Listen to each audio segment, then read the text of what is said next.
আমাদের বাংলাদেশে গত ১ বছরে চাঁদাবাজদের সংখ্যা বেড়েছে না কমেছে? আপনি কি বলবেন? অবশ্যই বেড়েছে। এখন এই চাঁদাবাজদের শাস্তি কি জানেন? ইসলামে শরিয়ায় যারা এই চাঁদাবাজি করে তারা কয় ধরনের পাপ করছে? একটা হচ্ছে হক কলিবাদ, আরেকজনের হক জোর করে নিয়ে আসছে। ২ নম্বর হচ্ছে ধোঁকাবাজি করতেছে। তারা অনেক সময় বলে যে সিটি কর্পোরেশনের চাঁদা, বাজার কমিটির চাঁদা, টেম্পো স্ট্যান্ডের চাঁদা, তারপরে রিক্সা স্ট্যান্ডের চাঁদা, বাস স্ট্যান্ডের চাঁদা। ধোঁকাবাজি করতেছে, মিথ্যে কথা বলতেছে। ৩ নম্বর হচ্ছে তারা যে অর্থটা নিচ্ছে এই অর্থটা বল প্রয়োগ করে জালেমের আচরণ বা জালেমের চরিত্রের বহিঃপ্রকাশ ঘটিয়ে তারা এই চাঁদাবাজি করতেছে।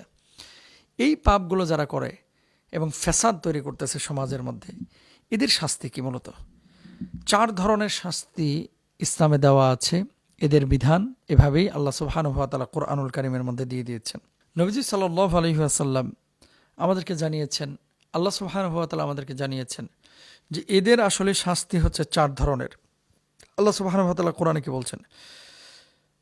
সূরা আল মাইদার মধ্যে, ইন্নামা জাযাউল্লাযীনা ইউহারিবুনাল্লাহ, যারা আল্লাহর বিরুদ্ধে এবং তার রাসূলের বিরুদ্ধে সংগ্রাম করে আর ভূপৃষ্ঠে অশান্তি তৈরি করে, ওয়ায়াসআউনা ফিল আরদি ফাসাদা।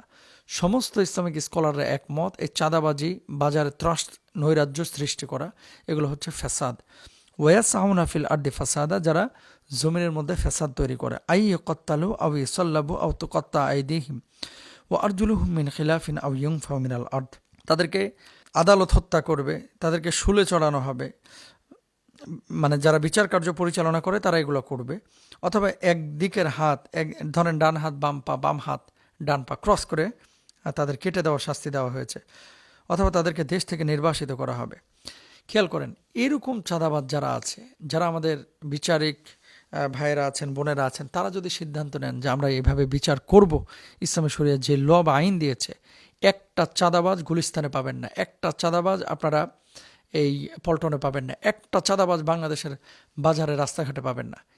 ১৬টা বছর মাঠের ভিতরে ঘাটের ভিতরে ঘুমিয়েছিল, ১৬টা বছর পরে এখন সুযোগ এসেছে, এই পরিমাণ মানুষ চাঁদাবাজি করতেছে। এখন চাঁদাকে আপনি হাদিয়া বলেন, চাঁদাকে আপনি মুনাফা বলেন, চাঁদাকে আপনি বকশিশ বলেন, আহা, ওই টাকাটা যেটা আপনি আরেকজনের থেকে নিচ্ছেন, সে দিতে যাচ্ছে না, তার অপছন্দ সত্ত্বেও জোর করে আপনি নিচ্ছেন অসন্তুষ্টি সত্ত্বে, অবশ্যই সেটাকে হাদিয়া বললেও চাঁদা, এটা চাঁদাবাজি। এখন কেউ যদি মনে করেন বলতেছে যে 15 আগস্ট আসতেছে, আমরা ওনার জন্য সিন্নি পাকাবো, টাকা দেন। এখন আপনি টাকা দিয়ে দিলেন, মনে আপনার চাচ্ছিল না দিতে, জোর করে আপনি দিলেন। এখন যদি বলে বকশিশ দেন, হাদিয়া দেন, টার্ম চেঞ্জ হতে পারে কিন্তু শরিয়ার বিধিবিধান চেঞ্জ হবে না। এভাবে জোর করে টাকা নেওয়া কোনোভাবে জায়েজ নাই।